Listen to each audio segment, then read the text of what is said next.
Running the bases with small businesses. I'm Randy Rohde, and I have a passion to work with small businesses, and I love baseball. So I thought, hey, let's bring them together.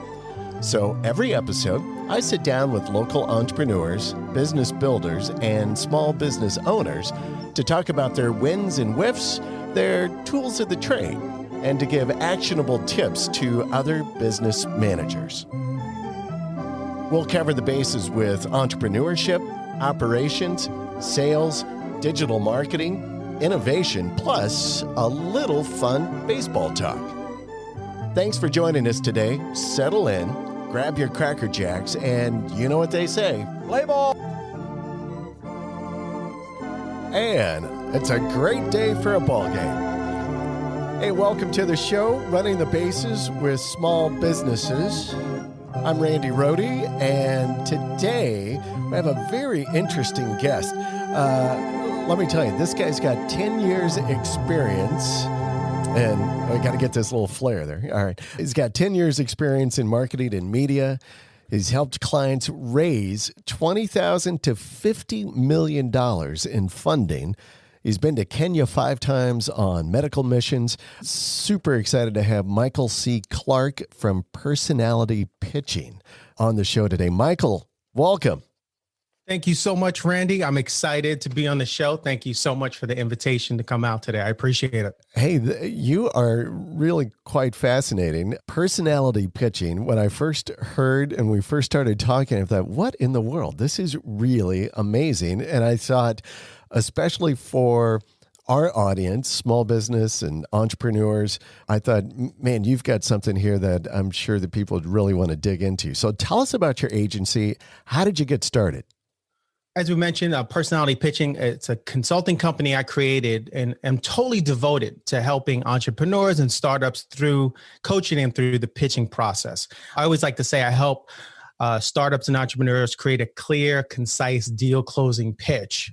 A number of years ago, when I was pitching myself in both the corporate space, entertainment space, I was out there trying to search for the best way to pitch and how to put together a pitch. And granted, there are a lot of videos and a lot of books out there, but there are very few coaches or services that you can kind of help hire and help you create, like I said, that deal closing pitch. And also, as I gained experience through the years, friends, family, and colleagues were coming to me for help.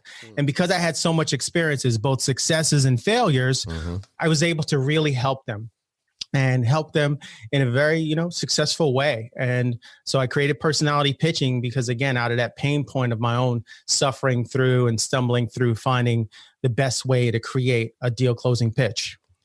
Personality Pitching is a company I created about a year ago. And again, as I mentioned, over the years, helping people kind of with one-offs. And I said, let's make this thing official. And I've seen great success with it. Entrepreneurs and startups and even investors coming to me. The startups come to me and I help them with everything from their deck to practicing their pitch, helping them identify investors.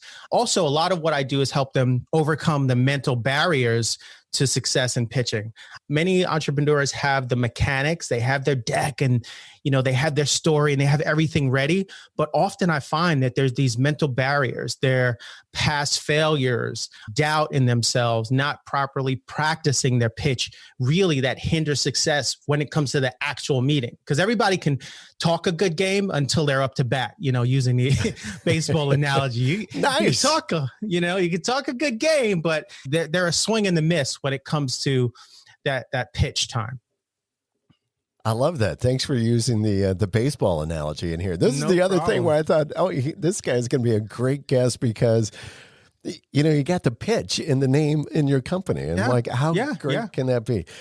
So tell us about then, what is your typical client?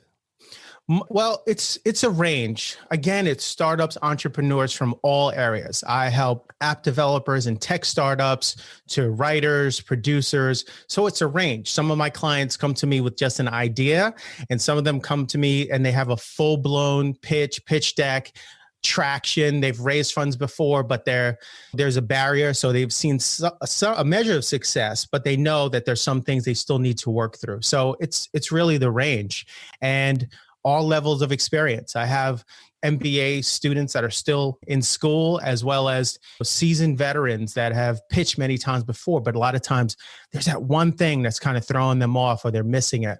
And again, because I'm helping them with all aspects of the pitch, I kind of go through systematically to see what their pain points are and where they may be missing it. So you work with, now instinctively, I should say, I'm thinking that, well, you're probably working with people who haven't done this before, or, that's all really intimidating. But you're saying you've worked with people that have, hey, we've done pitch, we've done funding with investors, and you still work with them and fine tune their delivery and their deck and their pitch and all of that then, right? Yeah, so, absolutely. Wow, that's great. Yeah, because what happens is, teams change, or to that extent, many people in that case, they'll come to me and they'll say, I sat through 10 pitches and these investors, they don't want to move. And then I'll sit down with them, they'll go through their pitch, and I find out they get totally flustered when someone doesn't agree with their plan, or they get totally flustered when someone kind of pushes back on their numbers or marketing plan. So again, those are just mental things that they have to be able to actually handle the meeting. So again, there's the mechanics of having, okay, here I've got this business, I've got the deck, let me go into the meeting. And a lot of times I'm helping them with things in terms of navigating the actual meeting itself. Because some people see it like, oh, I've got my pitch and that it's enough. No, I deal with them in terms of how they actually handle the meeting. And now with COVID and the pandemic, we're doing a lot of online meetings. So that brings new opportunities and new challenges. So you have people that are not used to having to read faces and read feedback over Zoom. Yeah. I had a meeting just this week where an entrepreneur asked me to sit in, and they were totally nervous and thrown off. I said, well, what happened? They said, well, the investor just stared at me and didn't give me any feedback. And I really wanted to know that they were with me. And I told them, I said, look, you stare into the camera. Don't look at their face. Totally focus in on your pitch. Be the star of the show. Imagine again, let's use a baseball analogy. You're up to bat. You're not looking at the face of each and every person in the stadium. You keep your eye on the ball and you take a swing. So, Michael, what are some of the common issues maybe that you're coaching or working on with clients? Because I'm sure that you've got a certain amount of things that you see almost widespread with folks, right? Yeah, absolutely. I would say the first one is there are common myths and misconceptions about pitching. The first one being the thought that an entrepreneur or startup can just pitch from their heart and that the investor will just get it. That doesn't work. I've sat in meetings where an entrepreneur will be talking about their product and it'll be 5, 10, 15 minutes and the actual pitch hasn't even started. These VCs and angels don't have a lot of time. You should be able to, I tell my clients, you should be able to pitch your product clearly and concisely in 1 minute, have a 3-minute version, a 5-minute version, depending on how much time you have. So again, the first one is that they think they can pitch from the heart. And next, they believe that they can get an investment with just an idea, which is not true at all. We'll talk about that, but that they can get it. I have this great idea. I made these slides. I went online and look, and I know it's a $50 million idea. And I have to kind of bust that bubble to say, it's not an idea. It's about the execution. It's your traction. It's you being able to show that you can execute it, that you've done the research that there's a market, a viable market for it. And then final biggest misconception is that they think that my idea is worth millions today, as it is right now. It's just not true. And they asked I had one client ask for $1 million, and I said, well, what have you done and what do you have in place? And again, all they had was a pitch deck. So those are the top 3: pitching from the heart, thinking they can get investments with just an idea, and then thinking that their idea is worth millions today. So do you ever have clients who come at you, I'm sure probably in some of your initial conversations, it's coming at, well, how much are you looking for, right? What is your pitch? What's your ask? And do you find that they just come up with a dollar amount that's just, listen, that's not enough? Like you just said, somebody that needs $1 million. And I know Throughout my lifetime and experiences, have done all different types of startups and have known a lot of entrepreneurs doing startups and running, and have had angel and all different cycles of investment. And one of the things, the biggest mistakes that they always say is like, we never asked for enough when we did our initial. We should have put a multiple behind it, because otherwise we're just constantly asking, it seems like, for money. Is that something that you find as well? Yes, I totally agree with that. They're not asking for enough, and what they're asking for, they can't like fully justify, in that they say, oh, we're going to spend $350,000 on marketing, $750,000 on development. And it's like, well, what agency is going to execute that marketing plan? Well, we just thought that would be enough. So I'm like, well, no, you have to find a marketing agency that can execute that. So to your point, yeah, they don't ask for enough. And then investors don't want that call on Wednesday that you can't make payroll. They don't want that call that all of a sudden you need another check. So to your point, absolutely, they don't ask for enough. And coupled with that, what they ask for is not really, they haven't justified it with a full budget and a full spending plan. Do you help the clients find investors as well? Or are you merely the coach? And not to say merely, but only the coach, or is that the only kind of function that you're playing there? Or do you also kind of introduce them to potential? Because I'm imagining you probably have got quite the Rolodex if you've been working with folks and probably sitting in on some of these things with investors, right? Yes, I absolutely do. And yes, in terms of what I offer, I will say kind of broadly, is I help them first identify the right investor. My philosophy with pitch meetings is that it's a two-way street. You have to find the right investor, like they are trying to make sure that you're the right opportunity to invest in. I create this investor profile, like what type of investor really do you need? Do you need someone who's going to be just on your board and that's going to advise? Do you think you want to have someone that's involved in day-to-day operations? So really first helping them identify the right investor, where they can find investors. So I give them like kind of that first level, but yes, absolutely. I've worked with clients that I knew of a great investor or entity that would be a great match, and I will make that match. But that's never something I can kind of guarantee up front, and it's not something I kind of hang out there. But absolutely, I love matchmaking, and if there's an opportunity to put two people together, I'll definitely do it.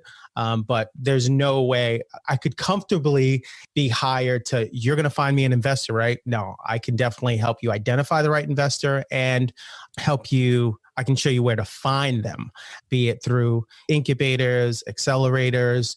There's a lot of VC groups that have a full application process that people are not aware of. And there are a lot of smaller meetups that happen in different cities where angels are gathering and they hear pitches on a weekly and monthly basis. So a lot of people just aren't aware of those resources. And maybe just to clarify, I guess, because we didn't touch on this earlier, but so there are different phases of investors, and yes, and maybe because you use the term angel investors, and so maybe you can define that a little bit, maybe and maybe as well just kind of walk through a little bit of some of those funding phases, if you would. Absolutely, and it's going back to what you asked before in terms of like when clients come to me, they have, again, an image in their mind. They're starting day one and they're like, can you introduce me to a VC? And I'm like, well, are you really at that phase? How much are you looking for? And people don't realize there's typically an industry pre-seed funding stage. There's a seed funding stage. There's Series A. And you have to do the research on those. So typically when they're looking for a kind of up to $250,000, that's pre-seed. Anything from like $250,000 to about $1 million or so would be considered seed. I sat in on a pitch meeting just this week where someone was in a seed pitch and they were asking for $7 million to go before the FDA. And I was like, whoa, I think you're kind of in the wrong place right now. So in that initial phase, if listeners are just starting out, I always say your angels, and they do come in kind of segments. you can consider like your friends and family and people that you know with money. Those are angels. And I always say, go after your friends and family first, not necessarily, crowdfunding here, send them the link, but these are people that know you, that love you, that want to see you succeed. Pitch to them first and pitch to them like an investor with a full deck.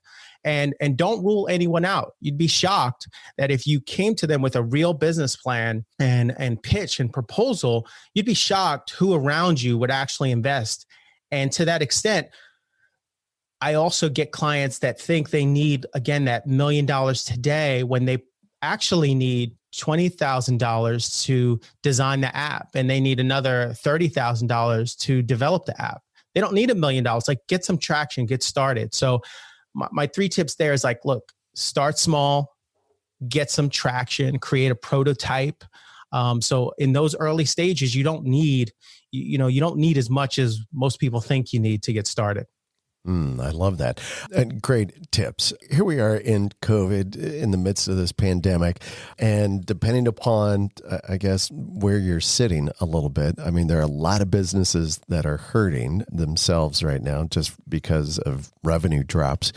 But I also know, kind of on the other end of that I've read in various publications, that people are just socking away money, and there's, kind of stockpiling money because they're not spending, because they're not going out, they're not doing all this other stuff, right? And so I'm wondering, what are you seeing as far as kind of the climate for investors right now?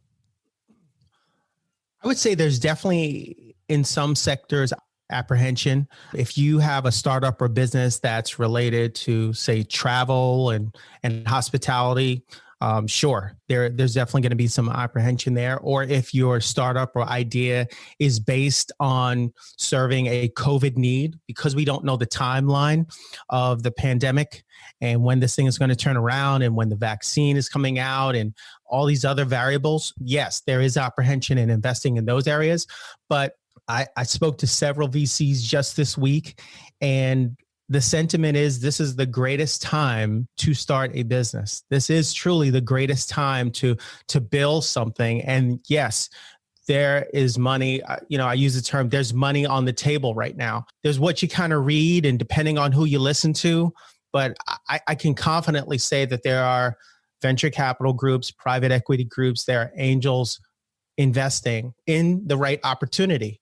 I think the only other nuance is that there are some VCs that are taking the perspective of, because you can't meet face to face, logistically, they're doing things a little bit differently. But I've seen about 90% of VCs still funding, even without a face to face meeting. They're using Zoom, they're doing the same due diligence process, but there's still money moving. I hate to go against like kind of the narrative out there, oh, doom and gloom and things are so bad. But I will tell you, if you look back historically, 2008 and other downturns, there have been great companies that have been created out of times just like this. So your company, your enterprise, your startup could be one of them. So I would say just keep pushing away. Yes, exactly. I love that because, and I wish I could be smart enough to like rattle off, but I've read somewhere as well that some of these billion-dollar companies that we're enjoying today were actually birthed out of the '08 recession. And absolutely, and it is a great time. And I've always believed, I'm curious on what your opinion is of this. I've always believed in this statement: there is no shortage of money. What do you think? Absolutely. About? I totally agree. Now, what can turn that tide is your mental state. Remember I talked early on, right. Most of the things I have to deal with are mental when it comes to people. So if you go in there thinking, oh, because of the economy, people are not, giving out money, they aren't investing. So I'm not going to do this. I'm not going to do that. Or I'm going to go into this with a certain attitude. No, you have to shake all that off. And to your point, know that great companies, billion-dollar entities, as you mentioned, have been created out of times such as this. Yeah. What are investors looking for then today? What do you think they're looking for? Well, first, they're looking for a solid team of founders with experience, passion, and definitely integrity, and some combination thereof. So when it comes to experience, many times, I've seen founders come up with ideas and they don't have a background in that particular area, but they have experience in some other area. And there's a passion, there's a story behind how they came up with the solution to this problem. And more so, integrity is just huge. As we know, we can't teach integrity. You can't buy integrity. So they're looking for founders that are going to follow through and execute on what they say they can do, that are not going to fake it till you make it, fudge the numbers. I've sat in meetings where a colleague says, oh yeah, we could do that by August. And I'm like, I know there's no way we could do that by August. And, we get out of the meeting and start saying, well, we wanted to at least get the deal first. And it's like, no, this is all about integrity. So that's really a common theme. So founders with experience, passion, and integrity, a solid team with experience that can execute. So say, for example, if the founders have varying experiences, but you've pulled together a solid CFO, a solid CTO, and a solid team to execute. That's what they're looking for. A solid plan, and that you understand the industry. So when you give these numbers and projections of 3-5 years and, it looks like a hockey stick and how you'll make $5 billion in 5 years, pull back from that. And they just really want to know that you understand the landscape and market that you're getting into. So I've seen people lament over pages and pages of projections and like, look, if these are numbers based on research, real research, and you're not fudging those numbers, present them and say, look, this is what we project. And it's understood that it's a projection. It's not a guarantee. And then I would say the last thing that they're looking for is traction, that you've done something to execute, that you have actual customers, a prototype, samples, that you've done focus groups. There's so many easy, low-cost ways to get traction. That's what they're looking for. That's good stuff. Good tips. And I especially loved the kind of the reality and projections based in reality kind of thought, because I think too often we were having this conversation with another guest a few shows back and talking about how sometimes as either the business owner or the guys with the ideas, they're like so kind of inwardly focused. They're not thinking outside of themselves a little bit. And so they give these projections or they talk about their service or whatever it is that's not really based in, okay, but this is in researched reality here. So yes, you may think it's going to be a $5 billion company, but let's kind of couch it a little bit more on what's happening today and what we think that it could go to with that dose of reality. And just one note, I just want to make one note when it comes to numbers and markets. Some industries, like say ride share and other markets and industries, and you do this research and you say, you know what, this is a $5 billion industry or $200 million industry. So often you say, a founder will say, well, hey, we're going to make just that much one day. When in all actuality, if you only made 1% of that in your first year or 0.5% of that in actual profit, you would be very successful. Yeah. So I think managing expectations internally among your team, as well as with an investor, is much better than the promise of, we believe that we'll make $2 million in the first year. If you profit $500,000, you're in great shape. I mean, these are great things when we know that so many companies don't make it past the seed phase. Yeah. So. Well, and as well, so many, even today's world, great companies like Amazon, as an example. I don't know how many years they were in existence before they even started turning a profit. I mean, That's right. I don't know. It was like 5 or 6 years or something like that. I thought there's no way this company is going to survive. And now they're just this monster. All right. Well, those are all great tips, great insights, Michael. Now, do you know what time it is? It is what we call... And it's time for the 7th inning stretch. Oh, yeah. Now we got to talk a little bit about baseball. All right. You ready for that? You like baseball?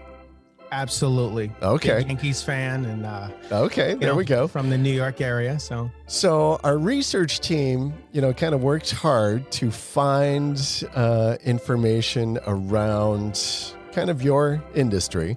And so we actually came up with some thoughts around pitching, right? And we thought, well, the biggest kind of question that comes around in pitching is like, well, how hard or how fast can that guy actually throw the ball? What is the velocity of that thing? So we kind of did a little research on this. And do you have any idea? Now, you may, because, especially if you're a Yankees fan at all, who holds the record for the fastest velocity ball? Ooh. Is that Roger Clemens? I'm not sure, but I don't know. Aroldis Chapman. Okay. Yeah. He threw a ball now in a game. So in today's world, there's a lot of specifics, right? Some metrics and what have you that they have to do. But he threw a ball hitting 105.1 miles per hour. Did that about 6 years ago. And that holds the record still today. Wow. In modern baseball. Now, the crazy thing, so I've got to tell you a couple of other ones, and one specifically because, we're out of Ohio here in Cleveland. This is just a fascinating story that we dug up. So back in the 1940s, Bob Feller, great pitcher for the Indians. So Bob Feller, listen to this story though. So before you're thinking, how in the world could you even track? Because they didn't have radar guns at that point, right? Exactly, so it was like, how do you know that this guy even could throw hard? So Bob Feller had the fastest pitch clocked in the most unique way. So he had a motorcycle running through Chicago's Lincoln Park in the summer of 1940. And so this is a Major League Baseball approved test. So what he did, Feller waited as a city policeman on a Harley Davidson, raced toward him. The motorcycle, traveling at 86 miles per hour, had a 10-foot head start on Feller's fastball. Then it zipped by just a few feet to the right of the Indians' ace.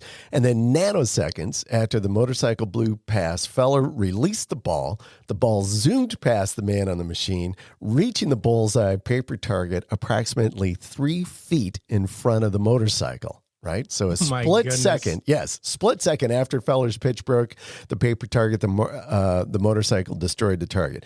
So the test satisfied multiple preset standards, and MLB announced that Feller's fastball had been clocked. How fast do you think at that time? And so using kind of this whole process, how fast do you think that he threw it at that time? Oh, let's see. You said the fastest was 104. 105.1. That's 105. Aroldis. Yeah. Was it faster than the 105?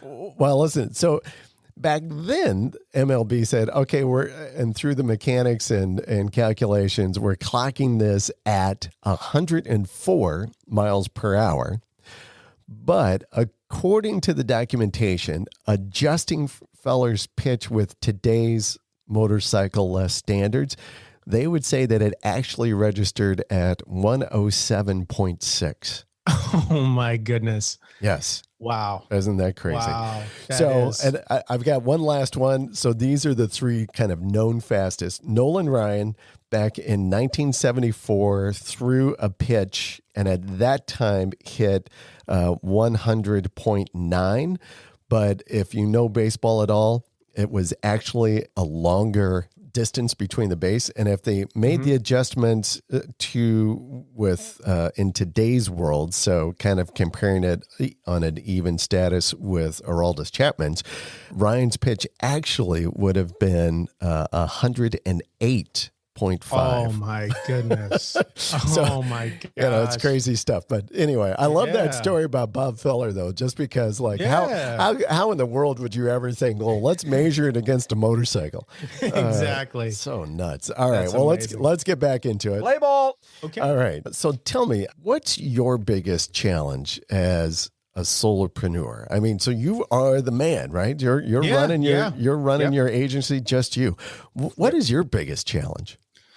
I would say kind of like everyone else it's just time management. It's being able to give that 100% to the business, my clients, balancing it out with family and and being able to stay sane and just balancing it all. It's always time management. And I always try to make a point of just putting more hours in my day by getting up earlier and staying up later. I have some clients that, are night owls. We do coaching sessions at night, and some are early birds, and we're doing it early in the morning. So it's just really time management. And, and also just resource management, deciding kind of what I do versus what I farm out. I have this thing about it's not how to do something, it's who. So, I'm not an expert at Facebook marketing. So it's like I do hire someone to handle some of my Facebook marketing and other things. So I try not to do everything myself.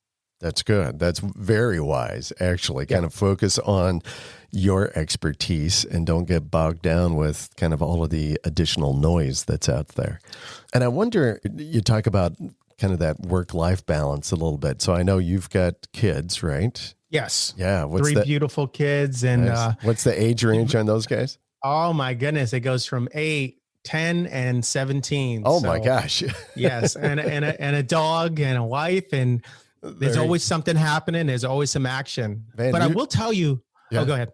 No, I was just going to make a comment. You got a full minivan there, buddy. Yeah, absolutely. And what I will say this, and I stress with my clients, I do this in my own life, is that you always have to look at the positive of every experience. And even if it's a seemingly negative situation, and out of this pandemic, we've spent a lot of time together, and it's been great. The amount of FaceTime, versus running into the city, and I usually do so much traveling, but this kind of time together has been priceless. And then, on a personal note, COVID has taken a bit of a toll on us personally. My father-in-law passed away, and 7 days later, we lost his wife also to COVID-19. And so I think the way I don't mind talking about that here, because it's one of my drivers, in that, there's that saying that tomorrow's not promised. And one of my drivers in helping people is to get it done,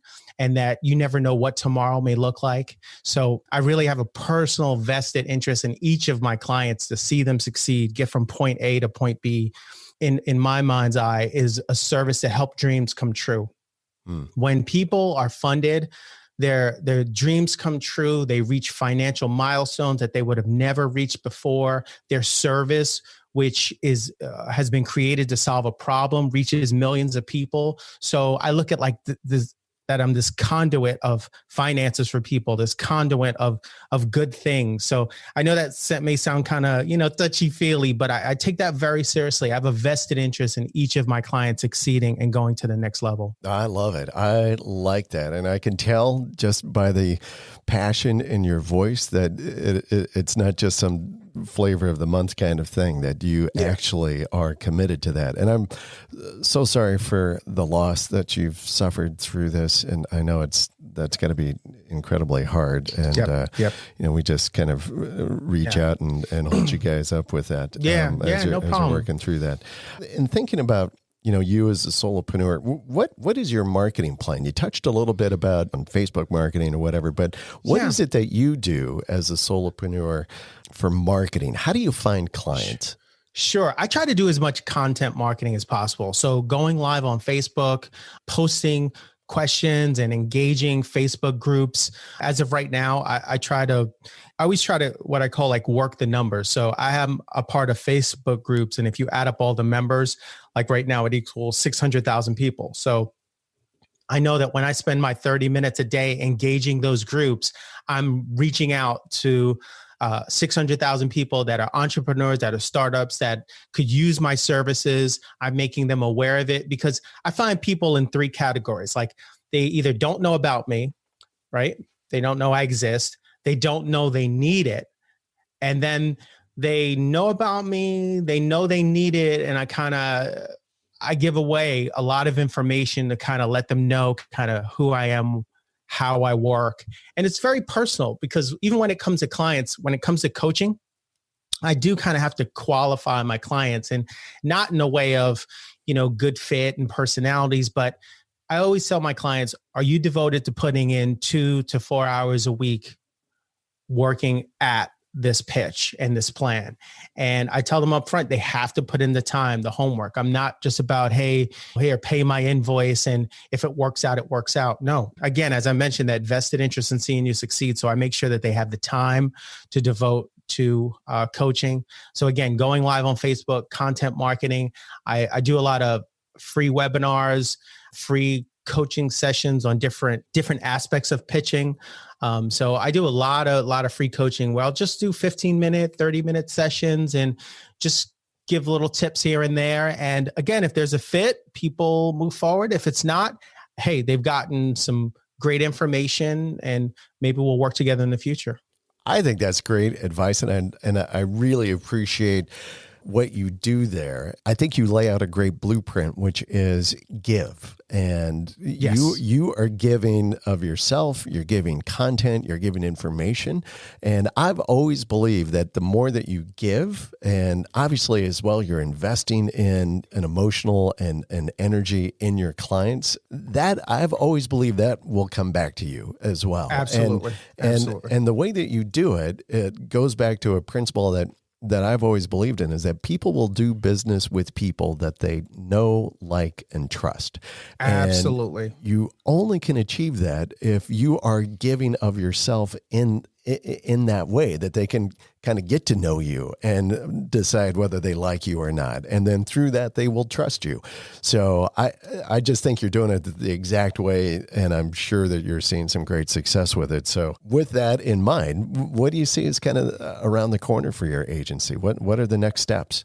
Well, I'm in the midst of aligning with different pitch fests and meetup groups around the country, creating relationships, actually like established official relationships with certain VCs and angels that I'll be able to funnel clients to when I see the match. Because as of right now, it's very relational, kind of matchmaking on a case-by-case basis. But I'm formalizing some of those relationships. And I know definitely in the not so near future, I'll be adding coaches to different components and kind of duplicate myself. I do have a online class that's online, live, and on demand. So, because there's some people that, I will tell you this, there are some category of people that don't need the coaching. They just kind of need that refresher. So I am creating like a boot camp where they can kind of get in and go through their pitch and see what they need work on, as well as more of a masterclass where they can really walk through in their own time to perfect their pitch. And can they catch that boot camp off of your website at personalitypitching.com? Yes, absolutely. They'll be able to find that on the website. So here we come down to the bottom of the ninth, Michael. Yes. And here's the question we kind of ask everybody really at this point in the show, which is, what advice do you have for rookies that are getting into the game? You know, those that are starting out in business, those maybe as well who've already have had their business and are looking for some guidance and some support and some encouragement. What kind of words do you have for them? Sure. Well, the first one I would say is don't try to do everything yourself. If you're a solo entrepreneur or you're building or you just have an idea, do the research, hire out, get advice from professionals. You can take small aspects of your business and hire it out. Often I'll talk to a startup and I'll say, well, where are you at with the business? Well, I'm still trying to find a distributor. And I said, well, okay, well, who have you found? Well, I found this one and I'll use them, but it depends on this, depends on that. And so often you need to just be able to decision a particular phase of your business and move on. And a professional can kind of help you come up with a game plan, step by step, build the phases, and take building that business, building that pitch into smaller bites. Don't try to learn everything. I know so many people are trying to, I need to learn Facebook marketing before this. I need to learn how to do pitch decks. I need to learn how. Look, go to sites like Fiverr and Upwork and Indeed and hire someone. Ask for advice. There are many times people in your circle on Facebook that may know how to do some of those things that you're struggling with. Reach out to me if you need help with your pitch, shameless plug. But again, go get the help. I also suggest you network. You'd be surprised once you start to talk about kind of what you're doing, people around you, again, that I always say that know you and love you in your circles, be it social media and otherwise, will help you push the ball forward. So put out there on Facebook, hey, looking to do X. Anybody know of, can anyone advise an expert on this or that? And then I would say, lastly, just don't give up. Don't give up. They say it takes, a certain number of pitches to raise your first 100,000. Don't give up in creating just the deck. Create your pitch. Do something every single day. Do something to bring yourself closer to your goal and really figure out what that is. So don't give up. I know a lot of people that are just, there's so many, I believe, great ideas that are sitting on someone's hard drive and sitting in a file as a half done deck, that if they would just open that up, put something down on paper, there's that saying that done is better than perfect. Right. Do something. Don't try to go to perfection. Those are great words of advice. I love that last one. Done is better than perfection. Absolutely. And that is so true.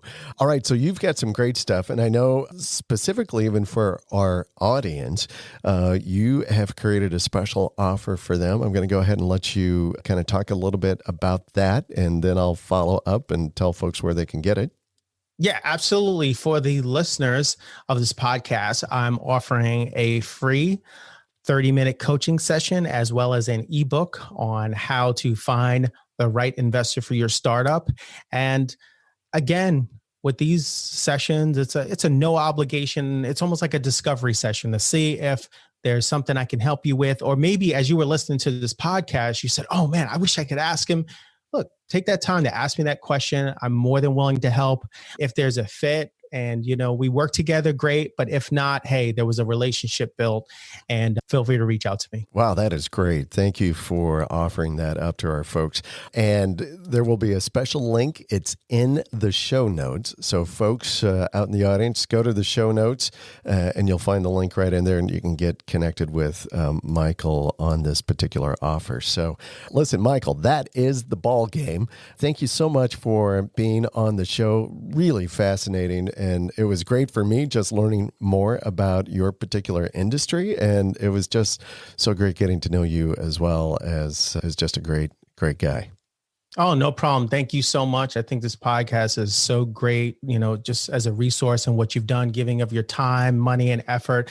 You've been giving so much of yourself, and I'm sure the listeners appreciate you, and I appreciate what you've done. All right. Well, thank you. Thank you very much. Well, and for those in the audience, hey, thanks for joining us today. If you liked our show, hey, please tell your friends, subscribe, and of course, give us a review. And as we like to say, we'll see you around the ballpark. Running the Bases with Small Businesses is brought to you by 38 Digital Market, a digital marketing agency committed to client growth with lead generation, higher conversions, and increased sales. Connect with us today at 38digitalmarket.com.